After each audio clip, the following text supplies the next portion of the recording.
കഥ കൊച്ചുകുട്ടത്തി പയറൊത്തു.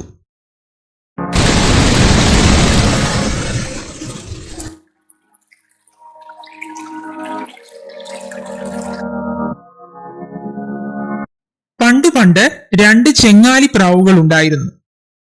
ജ്യേഷ്ഠത്തിയായ ചെങ്ങാലി അനുജത്തി ചെങ്ങാലിയെ കൊച്ചുകുട്ടത്തി എന്നാണ് വിളിച്ചു വന്നത്.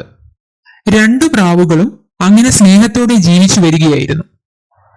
ഒരു ദിവസം ജ്യേഷ്ഠത്തി എവിടെ നിന്നോ കുറെ പയറുമണി ശേഖരിച്ചു വന്നു.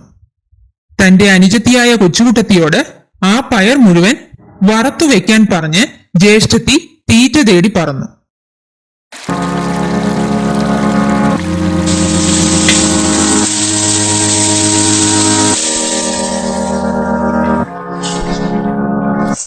കൊച്ചുകുട്ടത്തി പയർ മുഴുവൻ വറുത്തുവെച്ചു.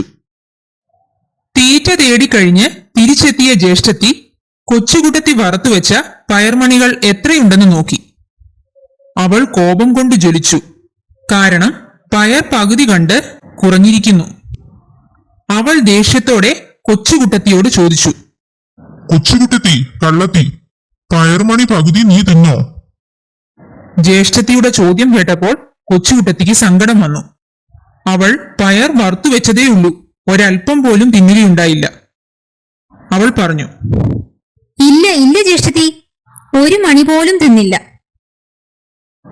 സങ്കടത്തോടെയുള്ള കൊച്ചുകുട്ടത്തിയുടെ മറുപടി കേട്ടിട്ടും ജ്യേഷ്ഠത്തിക്ക് വിശ്വാസം വന്നില്ല. കള്ളത്തരം പറയുകയാണെന്ന് കരുതി സ്വന്തം അനുജത്തിയെ വർദ്ധിച്ച കോപത്തോടെ അവൾ ഒരു കൊത്തു കൊടുത്തു.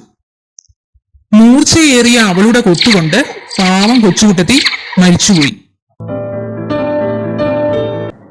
കുറെ ദിവസം കഴിഞ്ഞ് ചെങ്ങാലിക്ക് വീണ്ടും കുറെ പയർമണികൾ കിട്ടി.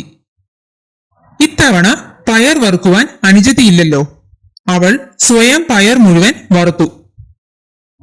വറുത്തു കഴിഞ്ഞ് നോക്കിയപ്പോൾ പയർ പകുതി കുറഞ്ഞിരിക്കുന്നു. ചെങ്ങാലിക്ക് എന്തു സങ്കടമായെന്നോ. പയർ കുറഞ്ഞതിലല്ല, മറിച്ച് കാര്യം മനസ്സിലാക്കാതെ നിരപരാധിയായ തന്റെ കൊച്ചുകുട്ടത്തിയെ കൊന്നതിന്.